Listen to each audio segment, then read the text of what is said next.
How's it going, everybody? It's your boy Poppy Wolf, and today we're gonna be talking about the newest episode of Boruto, episode 185, titled "Tools." Now, this episode was pretty freaking good, and I want to say it was satisfying in the sense like this. So we finally kind of get a wrap on Boruto's gripe with Ninja Tools in this episode. It feels like everything comes full circle. His appreciation for them and his utter distaste for them have kind of gone away in the last couple episodes. And it does resolve itself right in this first part of this first, I want to say, quarter of the episode, where him and the whole group are trying to decide how they're gonna try to get the information back to the Leaf Village without Ao tracking them or defeating them. And Konohamaru is trying to make the big sacrifice. And one thing I will say about this episode is it kind of does make Mugino's death in the last episode a little bit sadder. Like, they put the music, they put the flashback, they do a lot more with his death this episode than they did last episode, which I really like a lot. Now, one thing I still think they dropped the ball with his death. They didn't make it any sad. One thing I do appreciate though is that Baruto's gone accustomed to calling Mugino Big Bro, which is like his thing for Konohamaru, because Konohamaru has always been like his older brother to him. So I definitely do feel that with this. I feel like Mugino's earned a place in Baruto's heart as like a fraternal brother, like a fraternity, yeah, a fraternal figure.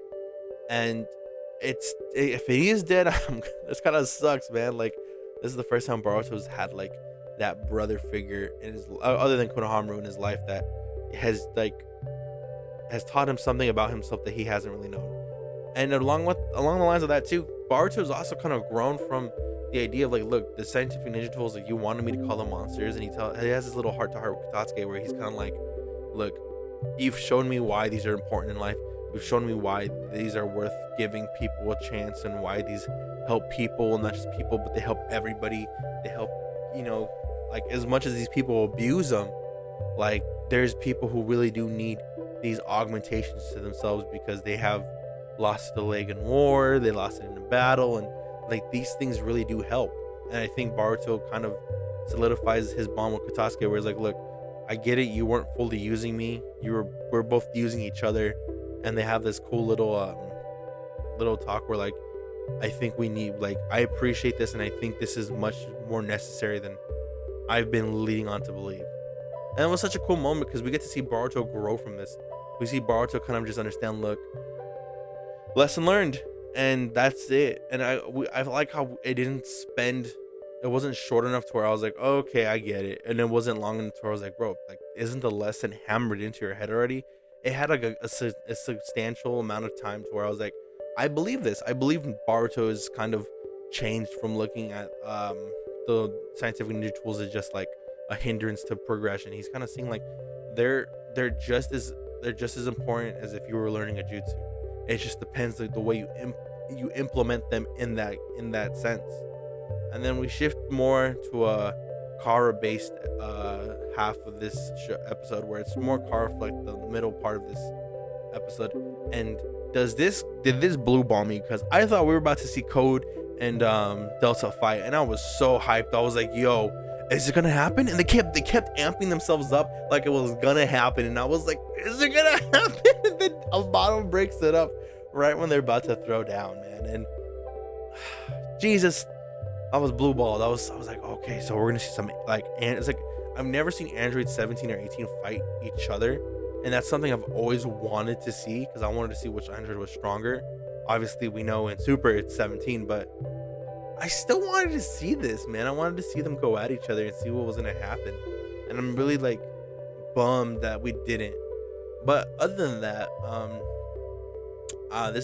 the whole car stuff was good, and I like how everyone is suspecting everybody, but at the same time too, it seems like the people who are trying like their hardest to expose somebody are the ones that are looking the most sus themselves.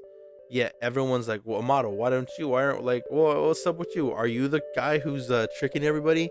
And he's like, come on, why would I do that? Like, I gain nothing from this.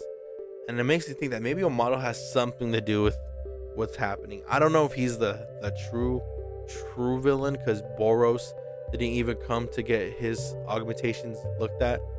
But it definitely is kind of like making me think on who it possibly could be. I'm still leaning to a motto, maybe Kashin Koji. Kashin Koji comes. So speaking of Kashin Koji, he comes later in this episode too when he's talking to Ao about like, yo, so did you just let them leave or are you this weak? Because what it looks like to me is you don't look that weak there, buddy. And it's playing off the fact that Ao has to finish his task for Kara, and he plays this role as saying, I'm a tool, I am a scientific ninja tool basically, and it's my job to serve its purpose and to do a very Haku stuff. It reminds me back when Haku was like, I'm a ninja tool, I'm only useful to Zabuza, and my job is to make sure that he uses me in any degree he wants. And it has that very that big kind of message with Haku. And at the same time too, it seems like Ao still treasures being a shinobi, and he wants to fight or die. I think he's gonna die in this fight, and I think this is their way of defeating an outer member. And this is gonna be like so they fought Deepa, who was an outer member, and he gave him a hard time. I think this is the first time we're gonna see them have a better chance against an outer member, and that's only because they're gonna have like the tools to fight an outer member, such as the sword and stuff. Speaking of, we'll get to that in a bit because I'm really hyped on this sword.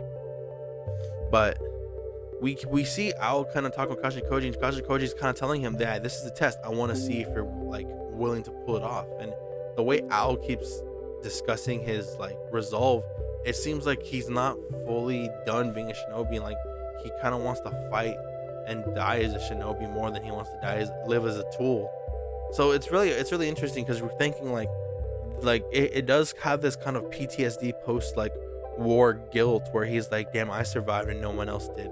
I feel like total trash. And it seems like he hasn't really gotten over that at all since the time of peace. And he kind of like he wants a war, kind of like a John Kreese from Cobra Kai, where he's so war hardened, so battle hardened that he's training for a war.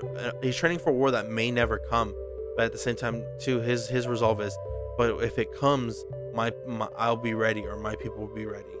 And it really does kind of paint that, and especially when he sees himself as a tool, someone who Kara can use to do their bidding, and you know, this and that. But at the same time too, Kashin Koji did make a surprising weird point when he said that like it's not my job to hunt them people down, but in a deeper sense, like if Code or Delta were the ones that had sent Ao, they would have given up on him and done it themselves. So it makes me think that maybe Kashin Koji's doing a lot more than we think he's doing. He possibly could either be just trying to test out Team 7, or he could just be like the next final fight after Ao possibly. I believe Ao's gonna lose next episode. I think Kashin Koji's gonna be the one who's gonna retrieve his body and pull like a whole like Haku thing, or maybe he's gonna show up and just demolish them. I don't know, because I don't think they're gonna fight Kashin Koji yet, but I do think that he has a lot more up his sleeve than he's leading on to believe. But yeah, so as we get to the ending of this episode, which also blueballed me, is when Katatsuki kind of explains the plan, or Konohamaru explains the plan, and everybody's kind of agreeing that this is what they're gonna do. And there's one moment between Katasuki and Boruto that I really like, is where he tells him, young lord, there's no cheat codes, this is not like a video game. And he goes, you're right, it's more like ninjutsu. And it really made me smile, because like I know Katsuki in the like movie and even in the anime, he kind of was like the cheat code for Boruto. He'd give him the hacks, he gave him the scientific ninja tool and all this. And it's cool to see that they're both growing past that incident of like him being controlled and Boruto kind of being manipulated with the scientific ninja tool. I'm happy to see that they're both growing past it, and they're both ready to like test their efforts. And one thing I'm kind of like hyped for is that Boruto has like that lightsaber sword, the chakra sword. It's such it drains so much chakra that I'm believing it has to be a bit stronger than his own Rasengan, even his condensed Rasengan. So I'm assuming based off of that sword is gonna be like a one-hit knockout, because it keeps sucking his chakra dry like in a second. So I'm assuming he turns it on, does one hit, and that hit is like the moneymaker. The only thing is, like, I think I want more swordsman style with Boruto, because it's the way he holds the sword just doesn't seem natural to me. But I feel like once he trains with Sasuke more with swords based stuff, it'll seem a lot better. But yeah, guys, this episode was pretty cool. Like, it started very slow, but it definitely had a slow burn, because there's a lot of stuff that really like edged me out, and I was like, oh, okay, like I'm here thinking this is gonna happen, but you're saving it for me. Okay, so I'd have to give this like it's a solid B episode as well. Like, it's nothing to brag home about. Last episode, like, I felt like it just didn't carry on over, but this episode felt better. I felt like it fixed some stuff what the last episode did, but not necessarily like fully fixed it. But yeah, anyways, guys, this is gonna be it for your boy.